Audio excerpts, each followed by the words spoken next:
La finca de los Alburquerque era un monumento al silencio.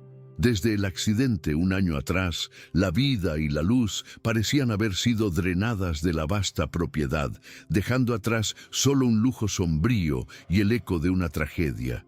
Las pesadas cortinas vivían corridas, sumergiendo los pasillos en una penumbra perpetua, como si el sol fuera un intruso indeseado. El aire era enrarecido, inmóvil, pesado con el polvo que danzaba en los pocos rayos de luz que osaban entrar. En el centro de la sala de estar, una estancia inmensa que más parecía el vestíbulo de un hotel abandonado, se sentaba Leo, de 9 años. Estaba en un sillón de cuero, inmóvil como una pequeña estatua de luto, el rostro vuelto hacia el frente, pero los ojos que no veían parecían fijos en un punto en el vacío. Él era el epicentro de la quietud de la casa, un niño atrapado no solo en la oscuridad de su ceguera, sino también en la prisión de su propio trauma y soledad, un pequeño fantasma en un palacio de mármol. Su tutora, doña Esther, se aproximó con pasos firmes y silenciosos sobre la alfombra persa. Era una mujer de postura rígida y expresión severa, una personificación de la disciplina que ella creía ser la única cura para el niño. Colocó un pesado libro en braille en su regazo. Leo, ya hemos hablado de esto. La vida no va a esperar a que te adaptes. Necesitas esforzarte, dijo ella, la voz desprovista de cualquier emoción, clínica como un informe médico. Tomó la pequeña mano de él y la forzó sobre los puntos en -900, relieve de la página. Concéntrate. La letra A, siéntela. Pero los dedos de Leo permanecían flácidos, su mente y su espíritu en otro lugar. Un lugar que los métodos rígidos de doña Esther no conseguían alcanzar. Para ella, la apatía de él era un acto de rebeldía, una terquedad que debía ser quebrantada. No veía al niño asustado detrás de la quietud, solo un proyecto que estaba fracasando en corresponder a sus expectativas. Más tarde aquel día, Lara, la nueva empleada de la limpieza, entró en la sala. Ella era la antítesis de la casa, pequeña, llena de una energía contenida. Sus movimientos, aunque discretos, parecían infundir un poco de vida en el ambiente estancado. Recibió instrucciones estrictas de doña Esther para no hacer ruido y, sobre todo, para no interactuar con el niño. Necesita concentración y terapia estructurada, no distracciones emocionales. Había sido la fría orden. Lara respetó la regla, moviéndose por la sala como un fantasma, quitando el polvo de los muebles, limpiando el suelo de madera oscura. Miraba al niño en el sillón y su corazón se llenaba de una compasión que dolía. Ella, que había crecido en un orfanato ruidoso y lleno de gente, no podía imaginar una soledad tan profunda y silenciosa como la que envolvía a aquel pequeño, rodeado de riqueza, pero hambriento de calor humano y de cualquier tipo de afecto. Mientras trabajaba, perdida en sus pensamientos y en la monotonía de sus movimientos, un antiguo hábito afloró. Inconscientemente comenzó a tararear. Era una nana simple, una melodía suave que su madre le cantaba antes de morir, la única herencia que le quedaba en toda su vida. El sonido era bajo, casi un susurro, una melodía que se entrelazaba con el sonido de su paño de limpieza deslizándose sobre la madera. No se dio cuenta de que el sonido llenaba el silencio opresivo de la sala, una pequeña isla de calor en la frialdad del ambiente. Para ella era solo un consuelo, una forma de hacer el trabajo solitario menos pesado, un eco de un tiempo más feliz. No tenía ni idea de que su pequeña y olvidada canción estaba a punto de convertirse en la primera llave para abrir una puerta que llevaba mucho tiempo cerrada. Al principio, el cambio fue casi imperceptible. Leo, que había pasado toda la mañana inmóvil, la cabeza gacha en un estado de apatía completa, hizo un pequeño movimiento. Su cabeza, lentamente, se giró unos grados en dirección a de donde venía el sonido. Sus oídos, agudizados por la pérdida de la visión, Captaron la suave melodía, una anomalía en el desierto sonoro de su día a día, un sonido que no era el tic-tac del reloj o los pasos de doña Esther. Lara, concentrada en su trabajo, no se dio cuenta. Pero entonces apareció otra señal de vida. Los dedos de la mano derecha de Leo, que reposaban inertes sobre el brazo del sillón de cuero, comenzaron a moverse. Tamborileaban suavemente. 1, 2, 3, 1, 2, 3, intentando encontrar el ritmo de la nana. Era un movimiento minúsculo, pero era la primera respuesta activa que daba al mundo exterior en meses. Lara finalmente dejó de limpiar para coger un paño nuevo y, al volverse, lo vio. Vio la cabeza de él ligeramente inclinada en su dirección, como un girasol buscando una fuente de calor. Y vio los pequeños dedos marcando el tiempo en el cuero oscuro del sillón. Su corazón dio un vuelco. Inmediatamente dejó de tararear. Asustada, recordando la severa orden de doña Esther, miró nerviosamente hacia la puerta, con miedo de que la gobernanta pudiera aparecer en cualquier momento y presenciar su transgresión, lo que ciertamente resultaría en su despido inmediato. El niño, sintiendo la súbita ausencia de la música, dejó de tamborilear y su cabeza volvió lentamente a la posición apática de antes. El momento mágico se rompió, pero algo fundamental había cambiado para siempre dentro de aquella sala.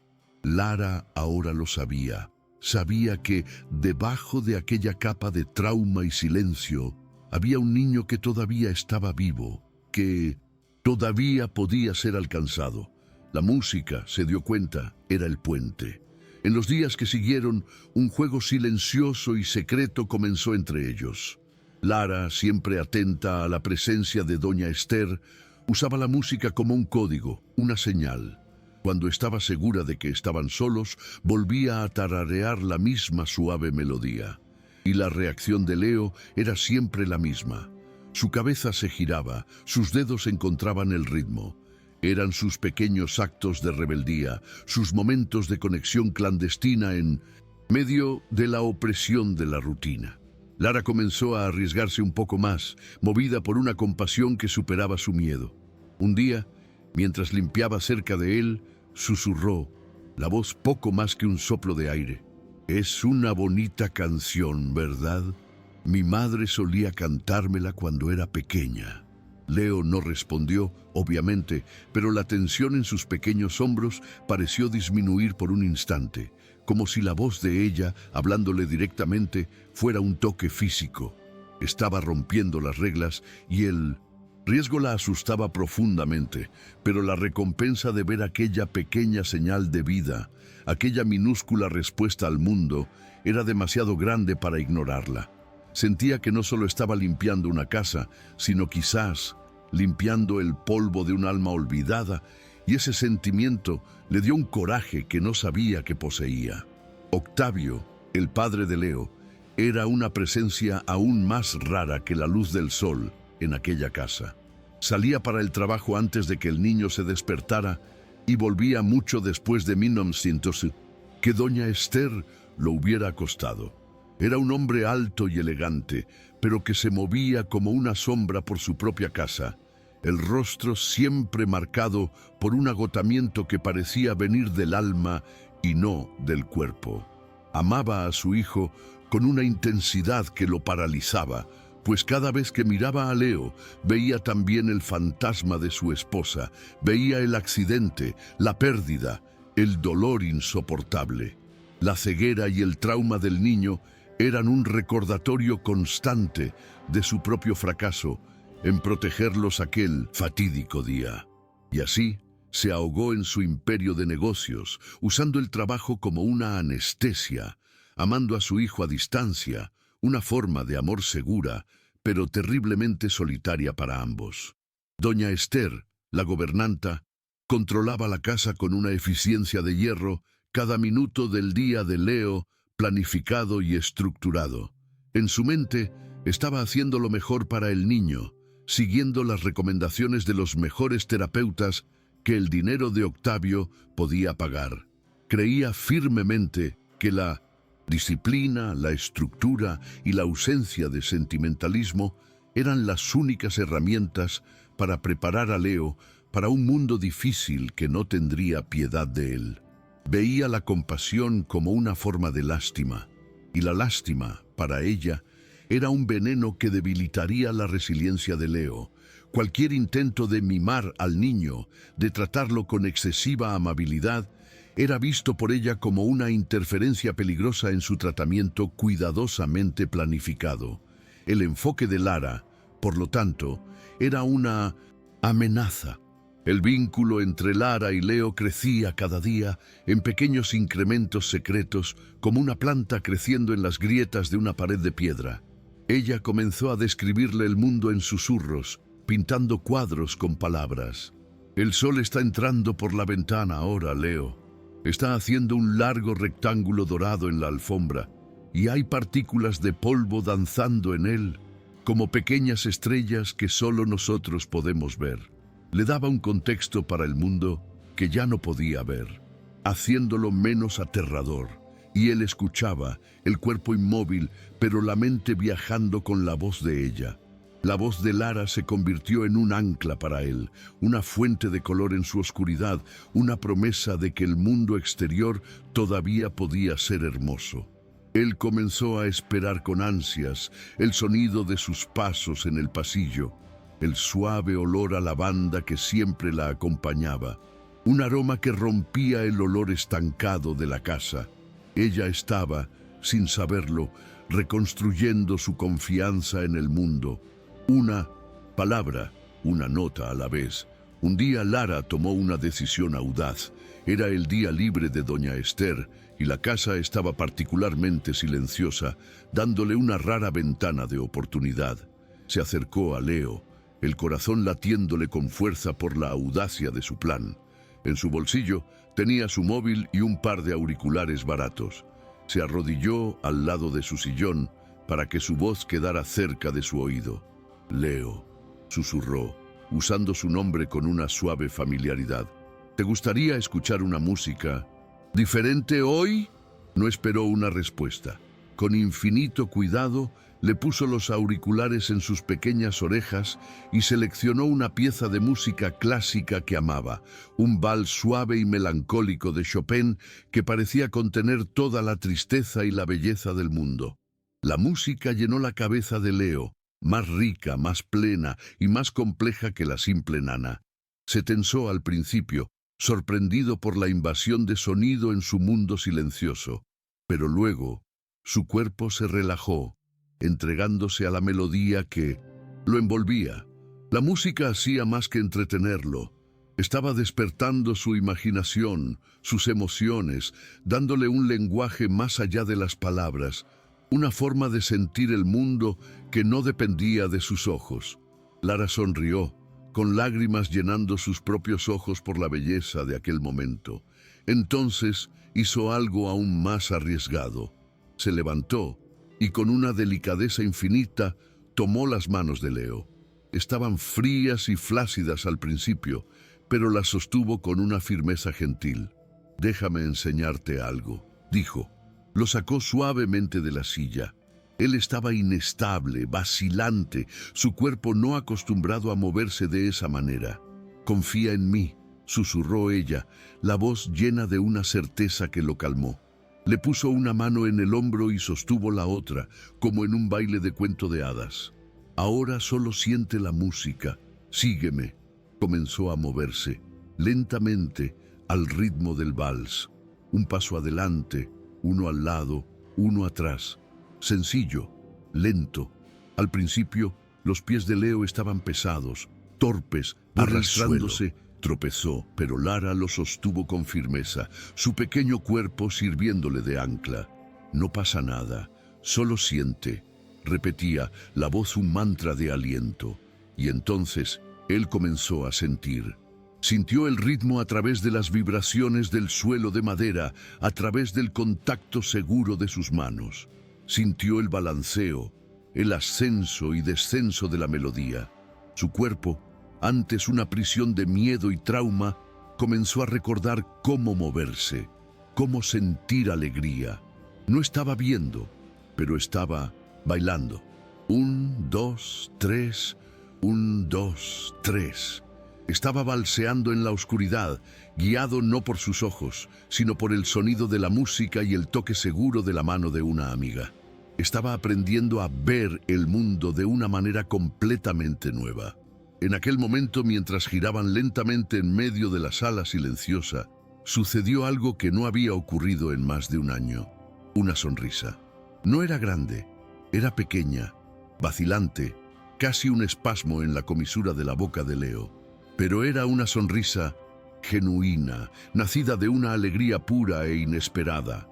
Estaba sintiendo alegría, una emoción que pensaba haber perdido para siempre el día del accidente junto con su vista y su madre.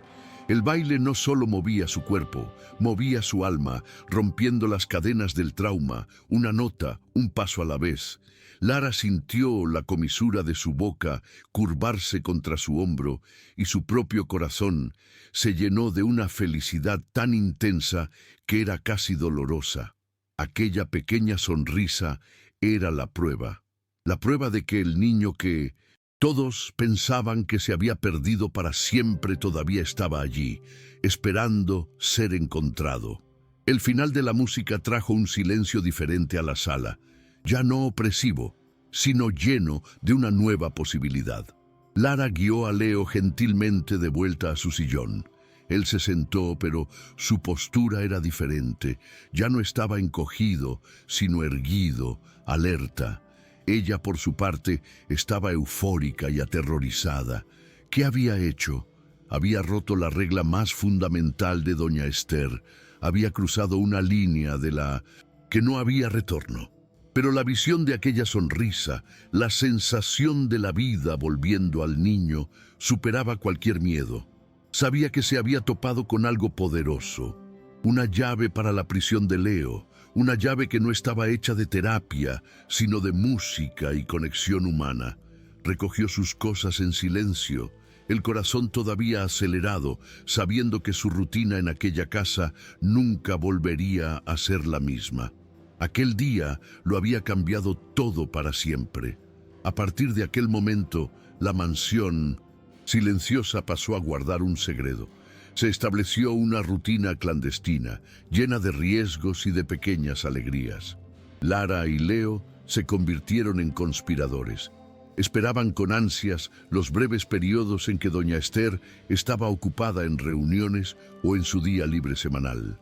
Una mirada, un asentimiento casi imperceptible de Lara era la señal. Leo, cuya audición se había convertido en su superpoder, podía distinguir los pasos de su tutora alejándose por el pasillo. Y entonces su mundo cobraba vida. La vasta sala de estar se transformaba en su salón de baile particular, su refugio secreto. La música, siempre reproducida a un volumen bajo en el móvil de Lara, llenaba el espacio, y ellos bailaban, explorando nuevos ritmos, nuevas melodías. Cada sesión era una pequeña victoria contra la tristeza que dominaba aquella casa. Lara se dio cuenta de que necesitaba expandir el mundo de Leo más allá de la música. Empezó a traerle texturas, pequeños regalos del mundo que él no podía ver. Un día, trajo una hoja aterciopelada del jardín para que sintiera la suavidad y la forma de sus nervios. Otro, una piedra lisa y fría del arroyo que corría al fondo de la propiedad. Y otro, un trozo de corteza de árbol, áspero y lleno de vida. «Esto es el mundo, Leo», susurraba guiando sus manos sobre los objetos. «Tiene muchas texturas, muchas formas».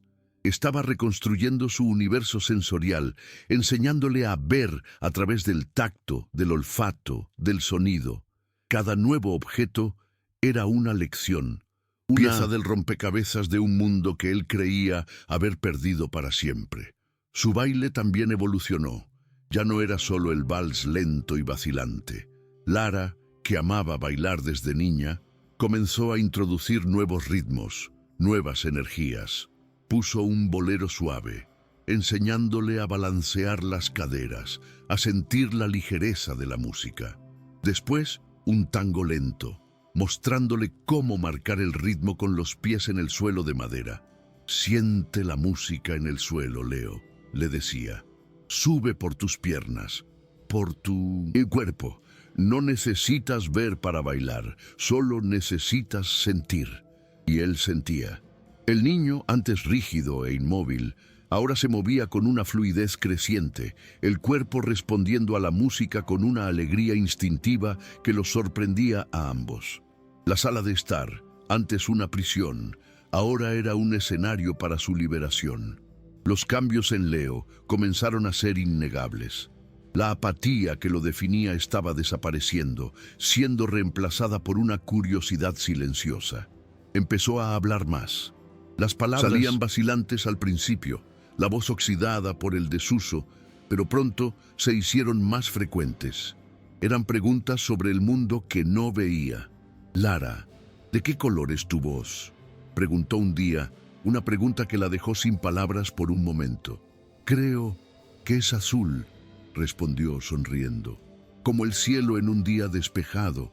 También comenzó a moverse por la casa con más confianza, usando la memoria y el sonido como sus guías, sus manos tocando las paredes, mapeando su camino en lugar de esperar a que lo llevaran. La sonrisa, antes un evento raro y fugaz, ahora aparecía con más frecuencia. Era una sonrisa que iluminaba su rostro pequeño y serio, una explosión de luz en la penumbra de la casa. Sonreía cuando Lara ponía una música nueva. Sonreía cuando describía una nube que parecía un animal. Sonreía cuando sus pies finalmente acertaban un paso de baile complicado. Era la prueba visible de que el alma del niño, que todos pensaban que se había roto en el accidente, en realidad se estaba curando. Estaba siendo remendada con hilos de música, de tacto y de una compasión que no pedía nada a cambio. Cada sonrisa era una pequeña victoria, una nota de desafío contra el silencio y la tristeza. Doña Esther, la gobernanta, notó los cambios, pero los interpretó a través de su propia lente de rigidez y control.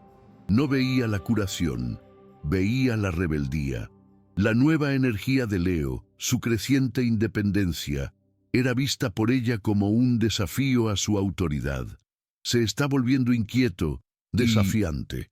Escribió en su informe semanal para Octavio: «Creo que necesitamos aumentar la estructura y la disciplina». En respuesta, intensificó las sesiones de terapia, llenando el día de Leo con más lecciones de braille, más ejercicios de orientación, más reglas. El resultado fue el opuesto al que pretendía. En presencia de ella, Leo se cerraba por completo, convirtiéndose en el niño apático de antes, guardando su nueva vida para los momentos secretos que compartía con Lara. En una de las raras noches en que Octavio llegó a casa a tiempo para la cena, notó algo diferente. Mientras comían en silencio en la larga mesa del comedor, vio a Leo tamborileando los dedos sobre el mantel de lino. No era un movimiento aleatorio, era un ritmo complejo y sutil. «¿Qué es eso, hijo?», preguntó Octavio, la voz sonando extraña en la sala silenciosa. Leo se detuvo de inmediato, asustado. «Es solo un tic nervioso, señor Octavio», intervino doña Esther rápidamente. «Una señal de su agitación. Estamos trabajando en ello en la terapia». Octavio miró a su hijo, que había bajado la cabeza de nuevo, y luego a la gobernanta. Una pequeña semilla de duda fue plantada en su mente. Aquello no parecía un tic, parecía música, pero estaba demasiado cansado, demasiado triste para cuestionar, y dejó pasar el momento. El peligro de ser descubiertos aumentaba cada día. Una tarde, Lara y Leo estaban más inmersos que nunca en su rutina secreta. Ella había puesto una música alegre, un pasodoble instrumental, y estaban intentando seguir el ritmo rápido, riendo suavemente cada vez que él tropezaba. Estaban tan perdidos en aquel momento de pura alegría, un oasis en el desierto de aquella casa, que no oyeron el sonido del coche de doña Esther llegando antes de lo esperado. No oyeron sus pasos silenciosos en el pasillo. La felicidad los había vuelto descuidados, vulnerables. La amenaza a su pequeño mundo secreto se acercaba y no tenían ni la menor idea del peligro inminente. Doña Esther entró en el vestíbulo principal y se detuvo con la cabeza inclinada. Un sonido que no pertenecía a la rutina silenciosa y controlada de la finca. Era música, débil, pero inconfundible. Venía de la sala de estar. Su rostro, ya severo, se endureció en una máscara de furia fría. La sospecha que había albergado durante semanas, la sensación de que algo estaba sucediendo a sus espaldas, de que su autoridad estaba siendo socavada, se cristalizó en una certeza helada. Comenzó a caminar hacia la sala, sus pies deslizándose silenciosamente sobre la alfombra, como un depredador acercándose a su presa. No iba a confrontarlos, iba a atraparlos infraganti, para que la negación fuera imposible y el castigo ejemplar. Lara, mientras giraba con Leo, por una fracción de segundo, miró el suelo de madera perfectamente pulido. Y entonces la vio. El reflejo, una sombra oscura y distorsionada moviéndose en el umbral de la puerta. Su corazón se detuvo. Era doña Esther. El pánico la golpeó con la fuerza de golpe físico. Con una velocidad que no sabía que poseía, arrancó los auriculares de Leo, detuvo el móvil y lo empujó suavemente, pero con urgencia, de vuelta al sillón. «Silencio, Leo, quédate quieto», susurró, el miedo convirtiendo su voz en un hilo. Todo sucedió en menos de 3 segundos. Un parpadeo entre la alegría y el terror. Se quedaron paralizados, esperando lo inevitable. Doña Esther entró en la sala, el rostro una tormenta controlada. Los encontró sentados en silencio, a varios metros de distancia el uno del otro. Pero el aire en la sala era diferente. Estaba cargado, vibrando con la energía de la música y el baile recién interrumpidos. Miró el rostro sonrojado de Lara, la respiración todavía un poco agitada de Leo, y lo supo. No tenía pruebas concretas, pero no las necesitaba. La culpa estaba estampada en su silencio. «Espero no interrumpir nada», dijo, la voz goteando un sarcasmo helado. Lara solo negó con la cabeza, incapaz de hablar. Se habían salvado por los pelos, pero la gobernanta ahora estaba sobre aviso. La guerra fría en aquella casa estaba a punto de calentarse. A partir de ese día, doña Esther se convirtió en una sombra constante. Ya no dejaba a Leo y Lara solos, ni por un minuto. Inventaba pretextos para permanecer en la sala mientras Lara limpiaba, observando cada movimiento de ella con ojos de halcón. El pequeño mundo secreto que habían construido fue destruido. La música cesó, el baile terminó, y la luz que había comenzado a brillar en los ojos de Leo comenzó a apagarse de nuevo. Se volvió más retraído que nunca, la apatía regresando con una fuerza vengativa. El castigo de doña Esther no fue una reprimenda verbal, sino la tortura silenciosa de robarle la única alegría que había encontrado. Estaba demostrando su punto. En ese mundo, la disciplina siempre aplastaría la esperanza. Lara sentía el corazón roto cada día. Ver a Leo retroceder, verlo cerrarse al mundo de nuevo, era un dolor constante. Ahora se negaba incluso a hacer los ejercicios de terapia de doña Esther en un acto de protesta pasiva y silenciosa, y la gobernanta, en su lógica distorsionada, culpaba a Lara. «Lo has desestabilizado con tus métodos irresponsables», le dijo a Lara una tarde. «Lo llenaste de fantasías, y ahora ya no acepta la realidad». Lara sabía que era al revés. Le había mostrado un atisbo de una vida real, llena de sentimiento y alegría, y ahora la realidad gris de doña Esther era insoportable para él. La tensión entre las dos mujeres era un hilo tenso a punto de romperse. El punto de ruptura llegó en una tarde lluviosa. Lara, sabiendo que su tiempo en aquella casa probablemente estaba contado, sintió una necesidad desesperada de conectar con Leo una última vez. Doña Esther había subido para atender una larga llamada. Era arriesgado, pero ya no le importaba. Se acercó al niño. «Leo, solo una vez más», susurró, sacando el móvil del bolsillo. Puso el vals de Chopin, el sonido llenando la sala silenciosa. Le tomó las manos y lo llevó al centro de la sala. Y bailaron, un acto final de rebelión y belleza. Estaban tan perdidos en la música, en su despedida silenciosa, que no oyeron terminar la llamada de doña Esther. No oyeron sus pasos furiosos por el pasillo. La puerta se abrió de golpe. Doña Esther estaba allí de pie, el rostro una máscara de furia absoluta. «¡Insolente! ¿Qué crees que estás haciendo?», gritó, la voz resonando por la sala. Marchó hacia el pequeño móvil sobre la mesa y lo desenchufó. El sonido del vals, cortándose abruptamente. El silencio que siguió fue terrible, más fuerte que cualquier música. Leo se estremeció, el cuerpo rígido de miedo al oír su voz. Se aferró a la mano de Lara como si fuera un salvavidas. La gobernanta los miraba con un desprecio casi palpable. La tormenta que se había estado gestando durante semanas finalmente se desató sobre ellos con toda su fuerza. Se volvió hacia Lara, ignorando por completo al niño aterrorizado. «Te di una orden simple, y la has desobedecido repetidamente», siseó doña Esther. «Necesita terapia estructurada, disciplina, preparación para el mundo real. No necesita tus estúpidos juegos de baile. No estás ayudando, estás perjudicando. Le estás dando falsas esperanzas, llenando su cabeza de fantasías que el mundo real aplastará». Cada palabra era un golpe, un intento de invalidar todo lo que Lara había hecho, de reducir su compasión a un acto de ignorancia e irresponsabilidad. Lara se quedó allí, protegiendo a Leo recibiendo la furia de la gobernanta. Doña Esther entonces presentó una queja formal a Octavio esa noche, por teléfono.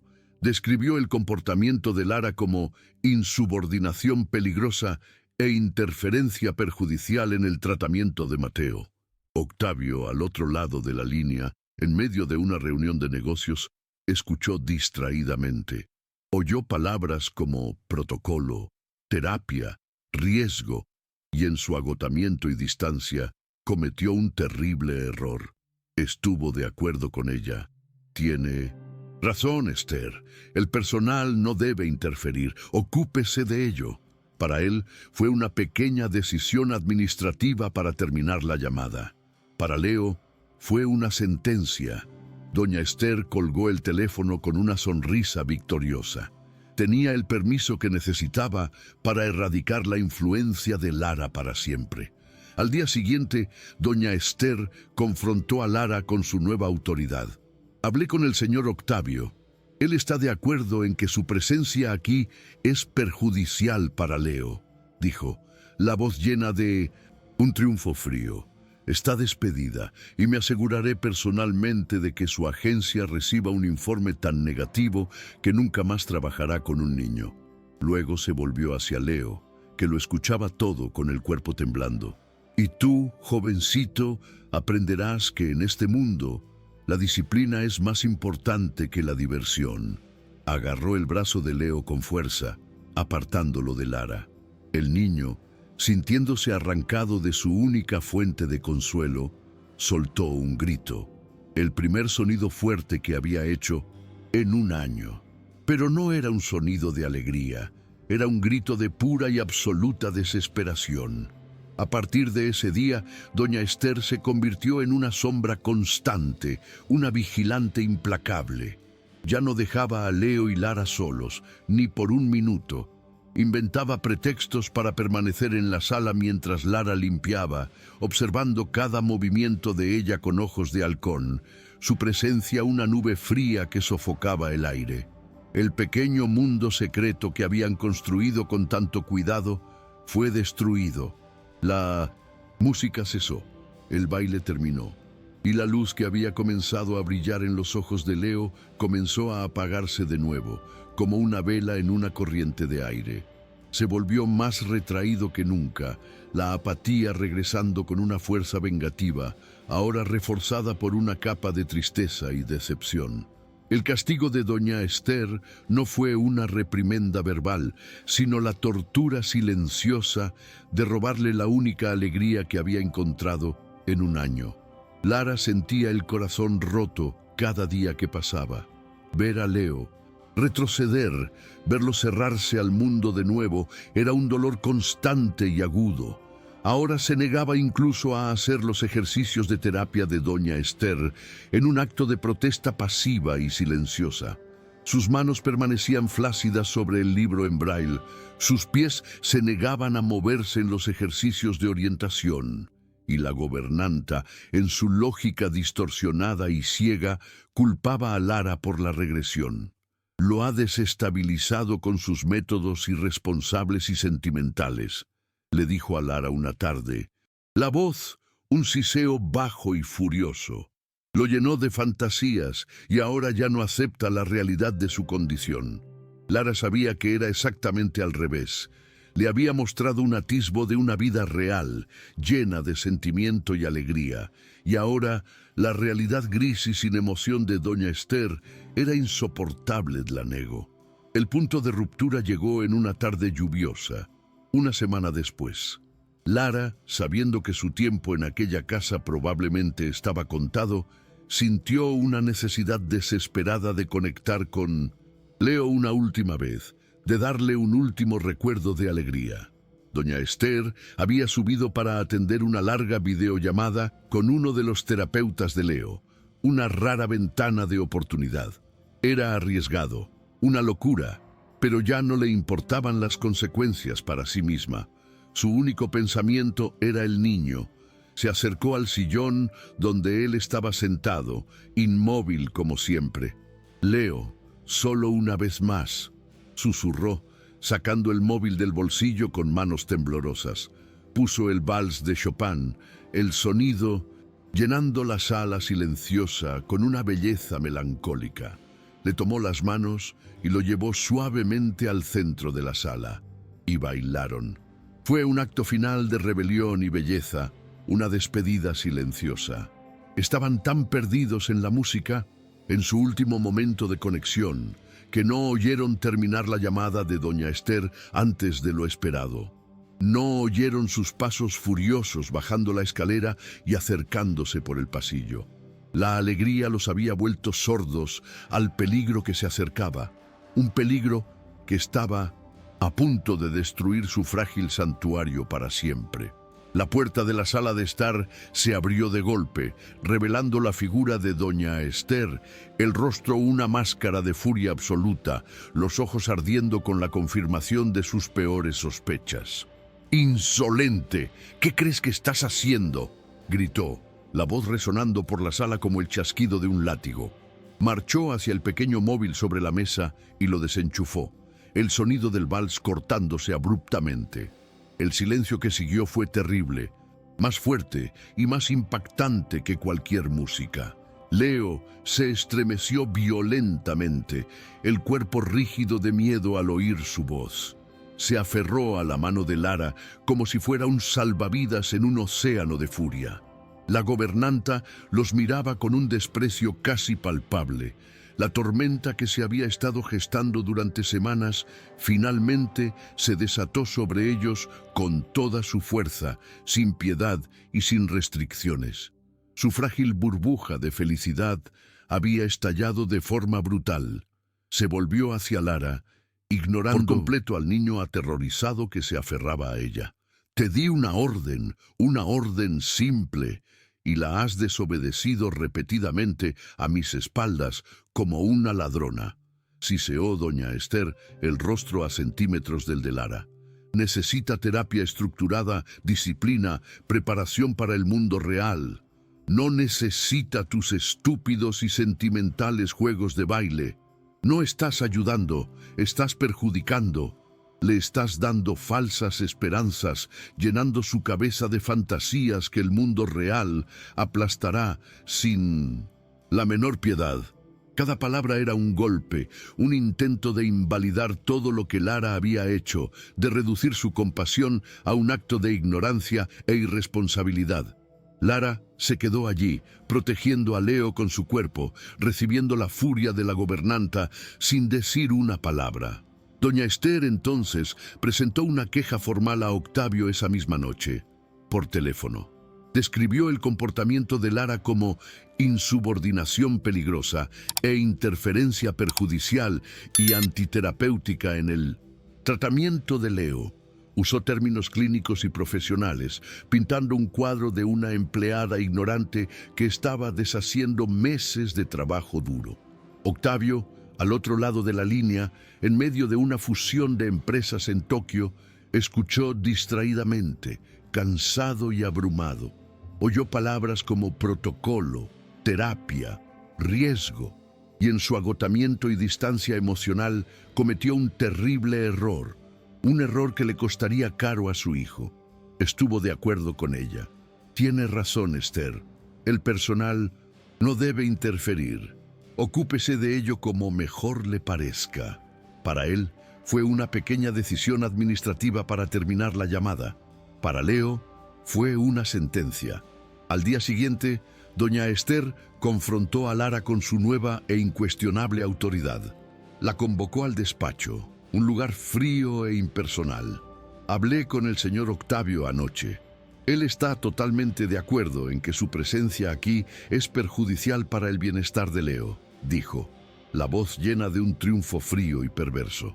Por lo tanto, está despedida, con efecto inmediato. Empujó un sobre la mesa. Este es su pago final. Espero que desocupe su alojamiento en 1 hora. La crueldad era eficiente, burocrática. Lara sintió que el suelo desaparecía bajo sus pies. Intentó argumentar, intentó explicar sobre la sonrisa de Leo, sobre su progreso, pero doña Esther la interrumpió. Sus opiniones ya no son necesarias. Ahora, váyase. La gobernanta no había terminado. Quería asegurarse de que la influencia de Lara fuera completamente erradicada. Y para que quede claro, añadió, mientras Lara se levantaba aturdida, me aseguraré personalmente de que su agencia reciba un informe tan negativo, detallando su insubordinación y sus métodos peligrosos, que nunca más trabajará con un niño vulnerable. La amenaza era la destrucción completa de su carrera, de su vocación. Doña Esther no solo la estaba despidiendo, estaba intentando borrarla. Se volvió hacia Leo, que había sido llevado al despacho y lo escuchaba todo, con el cuerpo temblando. Y tú, jovencito, aprenderás que en este mundo la disciplina es más importante que la diversión. Agarró el brazo de Leo con fuerza, apartándolo de Lara. El niño, sintiéndose arrancado de su única fuente de consuelo y seguridad, soltó un grito, el primer sonido fuerte que había hecho en 1 año. Pero no era un sonido de alegría. Era un grito de pura y absoluta desesperación. Un sonido animal de pérdida y terror. Se debatió, intentando volver con Lara, pero el agarre de doña Esther era de hierro. Lara observó con el corazón partiéndose en 1000 pedazos, mientras el niño era arrastrado fuera del despacho. Su grito resonó por los pasillos, un testimonio del dolor que la disciplina de doña Esther estaba infligiendo.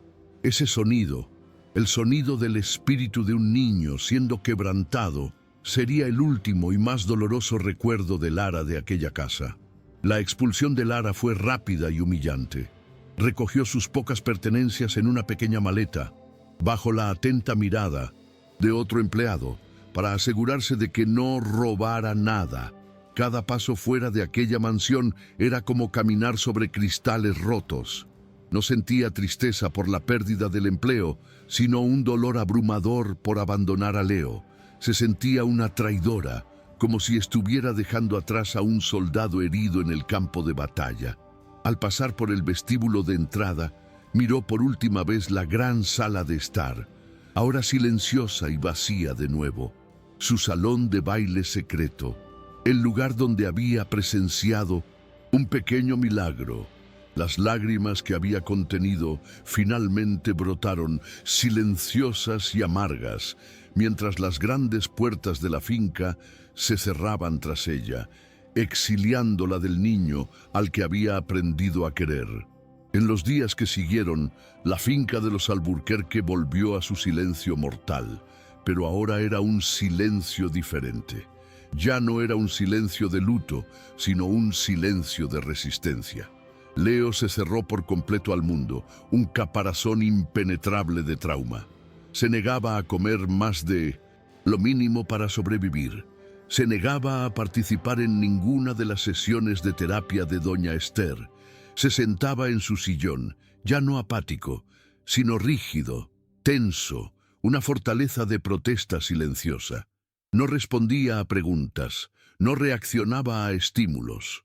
La chispa que Lara había encendido con tanto cuidado no solo se había apagado, parecía haber sido sumergida en un océano de hielo. La ausencia de Lara era una presencia constante, un fantasma que rondaba cada habitación. Doña Esther, que la eliminación de la distracción hiciera que Leo volviera a su programa, se encontró ante un muro de resistencia pasiva. Sus métodos, que antes producían una obediencia apática, ahora no producían nada. El niño se había vuelto inalcanzable. Su frustración crecía cada día. Intentaba ser más rígida, luego intentaba una falsa amabilidad, pero nada funcionaba. Él la había dejado fuera de su mundo interior, y ella no tenía la llave. Sin darse cuenta, en su intento de demostrar que su método era el único correcto, solo estaba demostrando lo contrario. Estaba demostrando, con una claridad dolorosa, que la disciplina sin amor no era una cura, sino una forma de tortura que solo profundizaba las heridas del alma. Octavio, todavía trabajando en su viaje de negocios, recibía los informes diarios de doña Esther. Eran textos cuidadosamente redactados, llenos de eufemismos y mentiras por omisión. Leo está pasando por una fase de transición desafiante, escribía ella. Su resistencia a la terapia ha aumentado, lo cual es una señal de que nos estamos acercando al núcleo del trauma. Es un proceso difícil, pero necesario. Le hacía creer que la regresión del niño era una señal de progreso, una parte dolorosa pero esencial de la curación. Octavio, a miles de kilómetros de distancia y desesperado por creer que su hijo estaba en buenas manos, aceptaba sus palabras, sin cuestionar. Se aferraba a la esperanza de que los expertos supieran lo que estaban haciendo, pues la alternativa era admitir su propio fracaso como padre. Mientras tanto, Lara vivía en un limbo de tristeza y culpa. Encontró una pequeña habitación para alquilar, usando el poco dinero que le quedaba. La amenaza de doña Esther sobre su carrera se materializó. La agencia de cuidadores la contactó, informándole que su contrato estaba suspendido debido a una queja grave de un cliente. Las puertas se cerraban a su alrededor, pero su mayor dolor no era su propia situación precaria, era el recuerdo del grito de Leo. Se despertaba en medio de la noche escuchando aquel sonido de desesperación. Se sentía responsable, como si le hubiera dado al niño un atisbo del cielo solo para dejarlo caer de nuevo en un infierno aún más profundo. Pensó en contactar a Octavio, pero ¿cómo? Era solo una exempleada de la limpieza acusada de incompetencia. ¿Quién la creería? La música había desaparecido de su vida. Ya no podía tararear mientras trabajaba en pequeños empleos de limpieza que encontraba. Las melodías que antes le traían consuelo ahora eran solo un doloroso recordatorio de lo que ella y Leo habían perdido. Su amor por el baile, que había redescubierto con él, parecía un recuerdo de otra vida. El mundo parecía haber perdido el color, la textura, el sonido. Había intentado hacer el bien, había actuado con el corazón, pero el resultado había sido un desastre. Su fe en la bondad, El pilar que la había sostenido toda su vida estaba tambaleándose. Empezó a creer en la fría filosofía de doña Esther. Quizás el mundo era realmente un lugar donde la disciplina aplastaba la alegría y la compasión era solo una forma de ingenuidad. De vuelta en la finca, la situación de Leo se estaba volviendo visiblemente alarmante. Apenas comía, y su rostro pequeño y pálido se estaba volviendo más delgado cada día. La energía que había comenzado a mostrar desapareció por completo, dejando atrás una fragilidad que comenzó a preocupar incluso a la rígida doña Esther. No se preocupaba por su bienestar emocional, sino por su salud física. Un niño enfermo sería una marca mucho más visible de su fracaso que un niño apático. Empezó a obligarlo a tomar suplementos nutricionales, convirtiendo la hora de la comida en otro campo de batalla, otra lucha de voluntades que invariablemente perdía contra su resistencia silenciosa. La casa, antes un santuario de luto, ahora era un hospital de almas enfermas. El punto de inflexión comenzó con una fotografía. Octavio, en su habitación de hotel en Tokio, incapaz de dormir, estaba mirando las fotos en su móvil. Le pidió a doña Esther que le enviara una foto reciente de Leo. La imagen que recibió lo conmocionó. No era el niño apático que conocía. Era un niño que parecía enfermo. Había ojeras oscuras bajo sus ojos y una fragilidad en su postura que no había notado antes. Por primera vez, la armadura de negación de Octavio comenzó a resquebrajarse. Los informes profesionales de doña Esther decían una cosa, pero la fotografía de su hijo contaba una historia completamente diferente, una historia de sufrimiento silencioso que lo golpeó como un puñetazo en el estómago. La semilla de la duda, una vez plantada, creció rápidamente. Octavio comenzó a cuestionarlo todo. ¿La apatía de su hijo era realmente un trauma o era algo más? ¿La rigidez de doña Esther era terapéutica u opresiva? Recordó el breve momento en la cena, semanas atrás, cuando vio a Leo tamborileando un ritmo en la mesa. Un tic nervioso, había dicho ella. Pero no parecía un tic, parecía vivo. Empezó a sentir una ola de culpa abrumadora.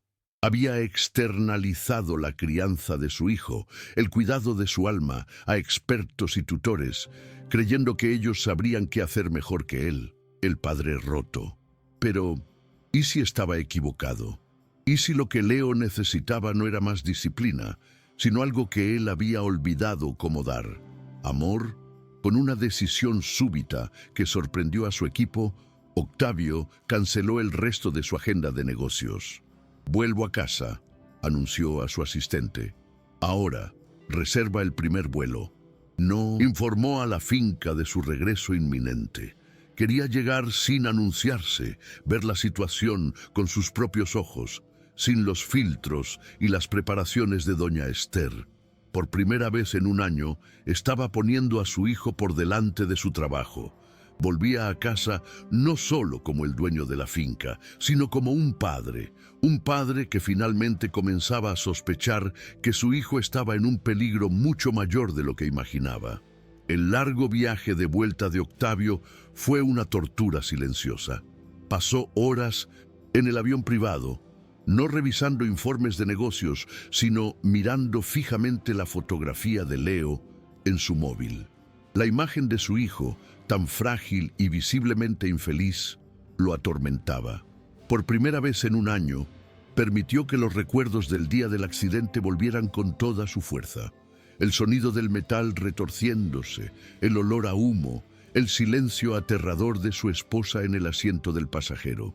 Él había sobrevivido con heridas leves, pero a ella y la visión de su hijo se las habían arrebatado. La culpa, un monstruo que mantenía encadenado con el trabajo incesante, amenazaba con devorarlo. La imagen de Leo ahora estaba inexorablemente ligada a aquella culpa, y una nueva y terrible sospecha comenzaba a formarse. Estaba fallándole a su hijo de nuevo. Llegó a la finca tarde en la noche, usando su propia llave para entrar, un extraño en su propia casa. La propiedad estaba sumida en una oscuridad y un silencio que parecían más profundos y opresivos que nunca. No era la quietud pacífica de un hogar dormido, sino el silencio pesado de un mausoleo. Cada uno de sus pasos resonaba en los pasillos vacíos, cada sombra parecía estirarse y burlarse de su ausencia. Sintió la falta de vida en la casa de una manera visceral, la frialdad del mármol bajo sus pies, pareciendo subir por su cuerpo. La atmósfera estancada era un reflejo de su propia vida emocional, un mundo de lujo desprovisto de cualquier calor o alegría. Se movió silenciosamente hacia la habitación de Leo, el corazón pesado con una premonición sombría. Al llegar a la habitación de su hijo, su primer instinto fue de pánico. La cama estaba vacía, las sábanas impecablemente hechas. Un escalofrío recorrió la espina dorsal de Octavio. ¿Dónde estaba Leo? Llamó suavemente a doña Esther, pero no hubo respuesta. Sus aposentos estaban en el otro ala de la casa. Por un momento, el padre aterrorizado superó al ejecutivo controlado. Comenzó a buscar, con el corazón latiendo con fuerza, moviéndose por los oscuros pasillos de una casa que de repente parecía vasta y amenazante. Su mente conjuraba escenarios terribles.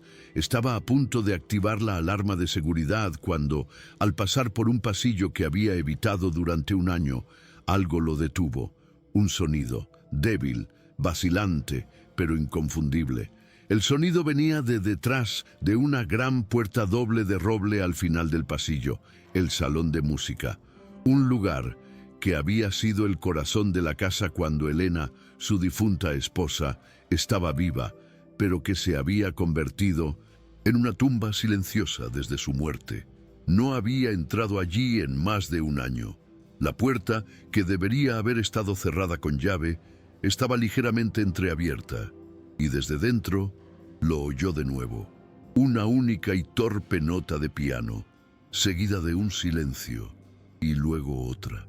Alguien estaba allí dentro, tocando de forma vacilante, casi con miedo. La curiosidad, mezclada con un profundo miedo, lo impulsó hacia adelante. Empujó la puerta, que se abrió con un suave gemido, revelando la escena que cambiaría su vida para siempre. El salón de música estaba oscuro, los muebles cubiertos con sábanas blancas como fantasmas. La única fuente de luz era un rayo plateado de luna que entraba por una rendija en la cortina, iluminando el gran piano de cola en el centro de la sala. Y allí, sentado en el taburete del piano, estaba su hijo, Leo. Solo en la oscuridad, sus pequeñas manos se cernían sobre las teclas, buscando, cazando una melodía. Tocaba una nota, inclinaba la cabeza para escuchar, luego intentaba otra. Octavio se dio cuenta, con un nudo en el corazón, de que el niño estaba tratando de recrear la simple nana que había escuchado semanas antes, la melodía que la empleada de la limpieza tarareaba. Era una búsqueda musical, un intento desesperado de encontrar un eco de la única alegría que había conocido. Después de unos minutos de notas vacilantes, Leo pareció rendirse. Se deslizó del taburete del piano y caminó hacia el centro de la sala. Octavio permaneció en las sombras de la puerta, apenas respirando, sin querer romper el hechizo de aquel momento sagrado y secreto. Entonces vio a su hijo hacer algo que lo dejó completamente atónito. Leo levantó los brazos como si estuviera sosteniendo a una pareja de baile invisible y comenzó a moverse, torpemente, contando los pasos en un susurro casi inaudible. 1, 2, 3, 1, 2, 3. Estaba intentando bailar. Estaba intentando rehacer los pasos del vals que Lara le había enseñado. Su pequeño cuerpo moviéndose en la oscuridad, en un baile solitario con un recuerdo.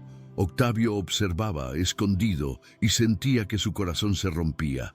No veía a un niño roto o a un inválido, veía a un niño de una fuerza y resiliencia inimaginables, luchando con todas sus fuerzas por reconectar con un momento de felicidad, por encontrar la luz en su oscuridad perpetua. La imagen era a la vez la cosa más hermosa y más triste que había visto jamás. Aquel deseo de vivir, aquella chispa de alegría que creía extinguida para siempre en... El accidente todavía estaba allí, brillando tercamente en la oscuridad. Y la persona que había encendido aquella chispa no era la terapeuta Cara, no era la gobernanta rígida y ciertamente no era él, el padre ausente. Fue una empleada de la limpieza.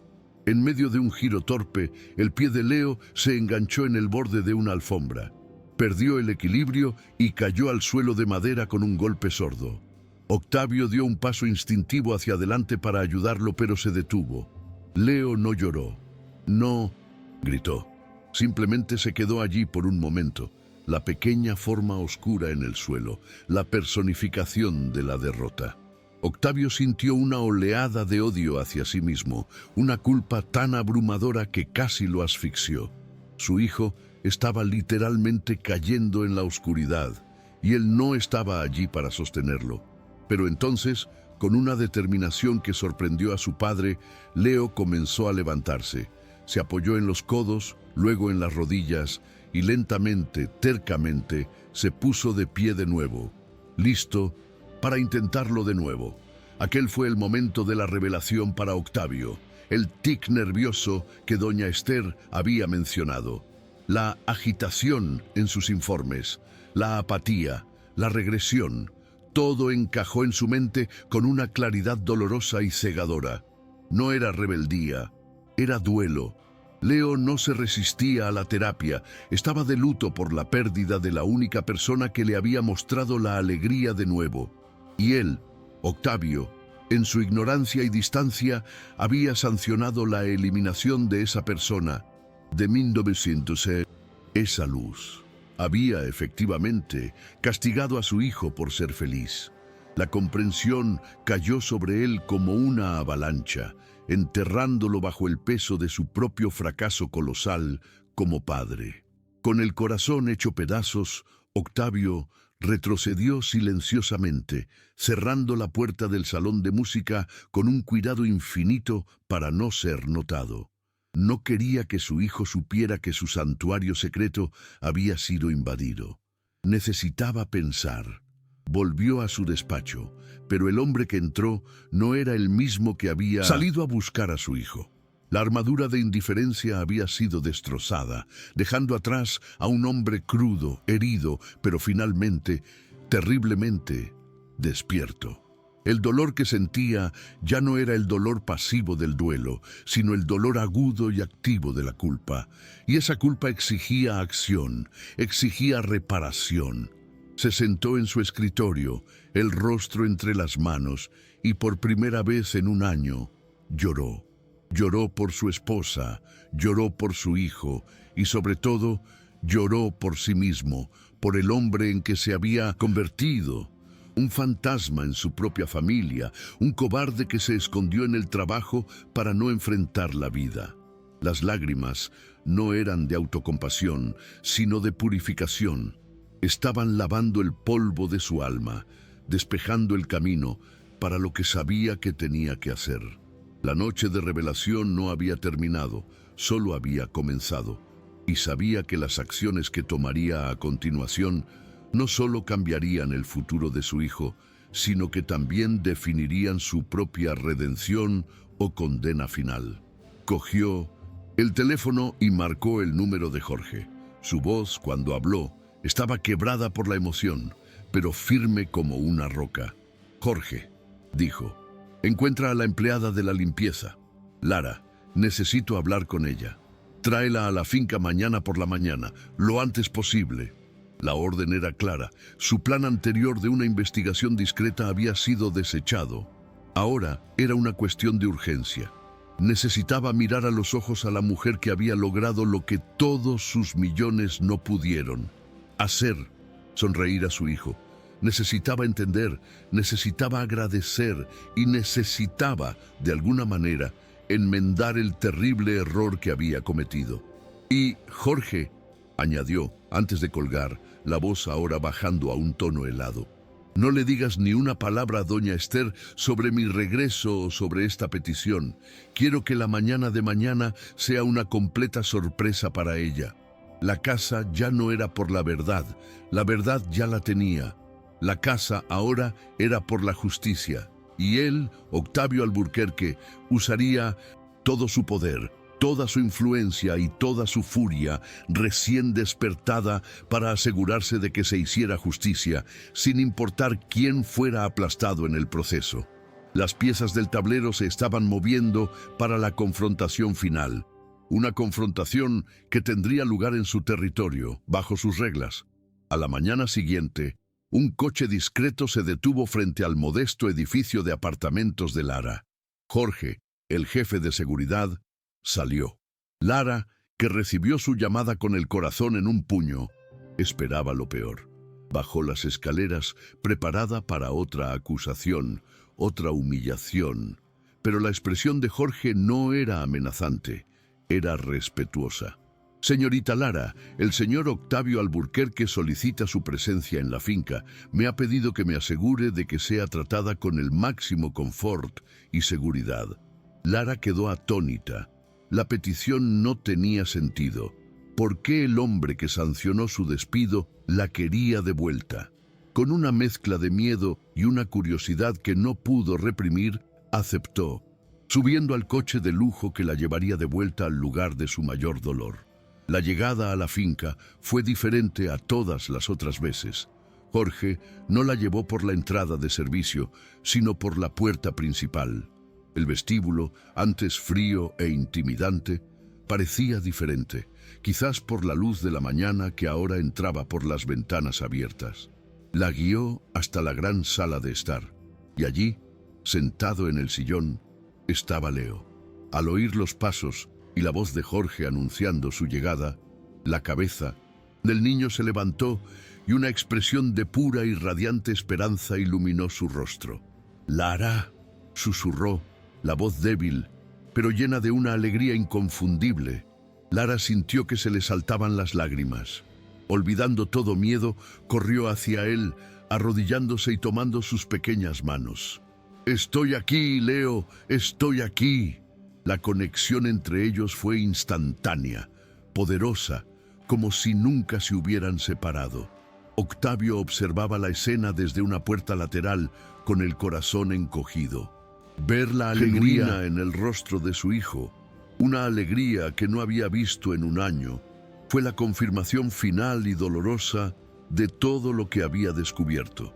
Era la prueba viviente de que la cura de Leo no estaba en protocolos rígidos o en terapias caras, sino en la simple y cálida conexión humana que aquella joven empleada de la limpieza le había ofrecido.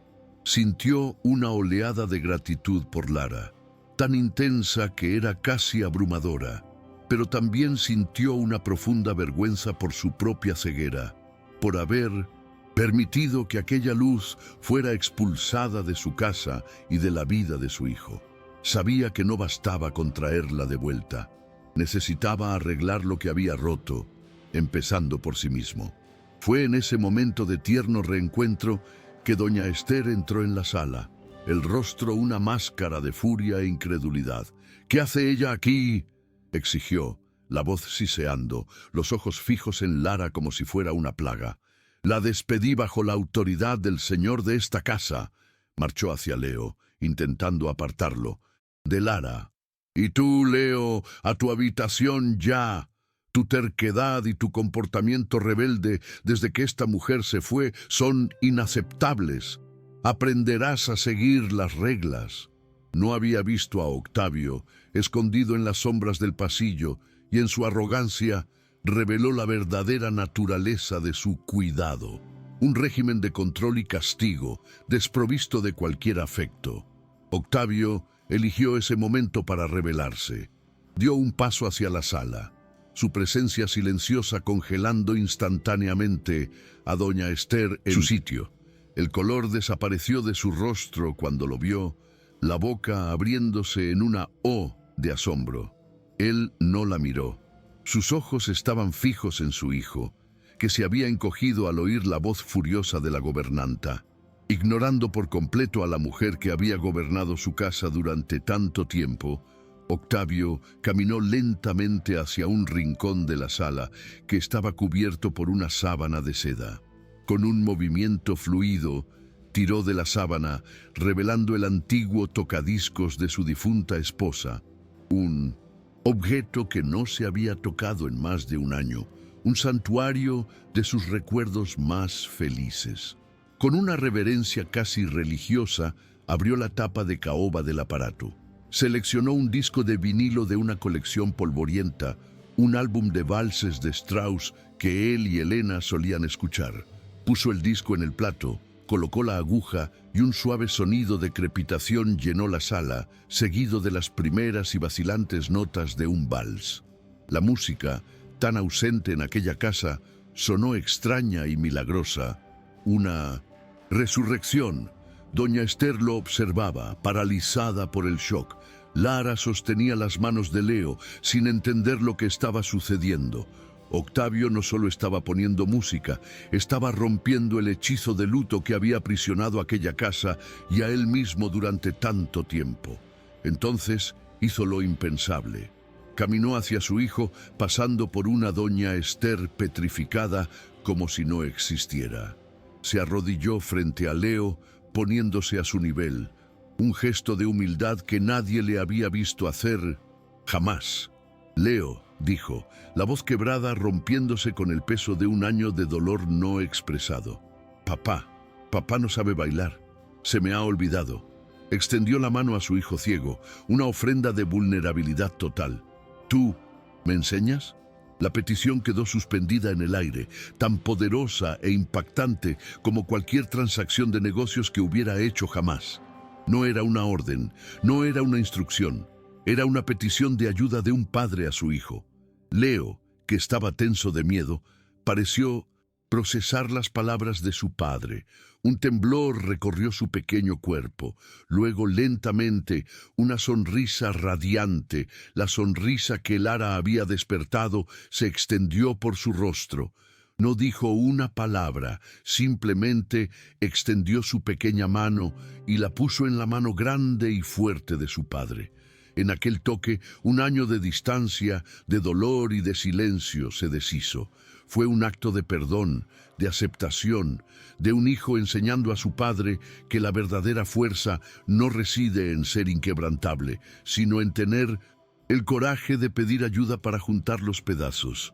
Octavio sintió la mano de su hijo en la suya y las lágrimas que había contenido durante un año finalmente brotaron. Con los ojos aún llenos de lágrimas, Octavio se volvió hacia Lara. «Por favor», dijo, la voz una súplica desesperada, «quédate y enséñanos». Miró de su hijo a ella, la conexión entre los dos finalmente clara para él. «Enséñanos a los dos a bailar de nuevo». No era una oferta de empleo, era una invitación a entrar en su familia rota y ayudarlos a sanar. Era la admisión de que su sabiduría, la compasión de una simple empleada de la limpieza, era más poderosa que todos sus millones, más eficaz que todos sus terapeutas. Era la rendición de un hombre orgulloso a la sabiduría del corazón, un acto de humildad que era el verdadero clímax de su viaje. Doña Esther finalmente se recuperó del shock, la furia dando paso a la indignación. «Señor Octavio, esto es altamente inapropiado. Necesita estructura, ¿no? Esto», protestó, gesticulando hacia la escena con desprecio. Octavio finalmente se volvió hacia ella, y la emoción en su rostro fue reemplazada por un hielo cortante. «Está equivocada, Esther», dijo, la voz tranquila, pero final. «Lo que necesita es alegría, lo que necesita es amor, cosas que su régimen de disciplina ha sido incapaz de proporcionar». Se levantó, la mano todavía sosteniendo la de Leo. «Sus servicios ya no son necesarios en esta casa. Coja sus cosas y váyase. Ahora». El despido fue frío, rápido, ejecutado frente a todos. Una justicia poética por la humillación que ella había infligido a Lara. Lo que siguió fue un momento de pura magia. En medio de la vasta sala de estar, bajo la mirada de una gobernanta derrotada, la música del vals continuaba sonando. Octavio, grande y torpe, y Leo, pequeño y vacilante, estaban de pie, cogidos de la mano. «Muéstranos, Lara», pidió Octavio, y ella, con una sonrisa temblorosa entre las lágrimas, comenzó a guiarlos. 1, 2, 3, 1, 2, 3. Los guió, sus suaves instrucciones llenando la sala, enseñando a un padre y a un hijo a encontrarse de nuevo a través del ritmo y el movimiento. Por primera vez en un año, una risa genuina e infantil de Leo, resonó por la casa, el sonido más hermoso que aquellas paredes habían oído jamás. Meses después, la finca de los Alburquerque era un lugar irreconocible. Las pesadas cortinas se abrieron, inundando las estancias de luz solar. La música era una presencia constante. No solo los valses sino el jazz, el bolero, el rock. La casa estaba viva. Octavio era un padre presente, habiendo reducido drásticamente sus horas de trabajo para pasar tiempo con su hijo. Aprendió a reír de nuevo, a hacer tonterías, a conectar. Leo, por su parte, floreció. Era un niño confiado y alegre que navegaba por el mundo con un nuevo coraje, su oscuridad iluminada por la música y el amor. Lara ya no era una empleada de la limpieza, era una amiga de la familia, una tutora querida, la arquitecta de su curación. La escena final, sin embargo, tiene lugar lejos de la alegría y el sol de la finca. En un despacho estéril y burocrático, doña Esther, el rostro marcado por un amargo resentimiento, se sienta frente a una trabajadora social de expresión severa. «Estoy aquí por preocupación», dice Esther, la voz llena de una falsa sinceridad. El niño, Leonardo Alburquerque, está bajo el cuidado de una exempleada sin cualificaciones formales. El padre, el señor Octavio, se ha mostrado emocionalmente inestable desde la muerte de su esposa, tomando decisiones erráticas y despidiendo a profesionales cualificados. Entrega una carpeta llena de sus informes unilaterales. «Estoy genuinamente preocupada por el bienestar del niño. La amenaza de que el mundo exterior, con sus reglas frías y sus juicios, pueda destruir aquella frágil y recién descubierta felicidad, es real e inminente. ¿Y tú? ¿Crees que la verdadera curación viene de protocolos y reglas? ¿O de actos de amor y conexión humana? Historia ha tocado tu corazón. Compártelas a alguien que cree en el poder de la compasión.